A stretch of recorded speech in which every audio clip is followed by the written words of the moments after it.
Одного разу хтось помітить, що в тебе саме карі очі, і все життя твоє освітить, забудеш всі самотні ночі.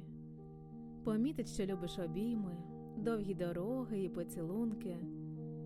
Для тебе головне, як є ми, а не коштовні подарунки. Дивитись любиш ти на зорі, без цукру каву полюбляєш. І любиш, коли все прозоро, зло не тримаєш, вибачаєш. І не погоджуйся на менше, бо як це все не помічає, життя твоє не стане легше, його ти просто витрачаєш.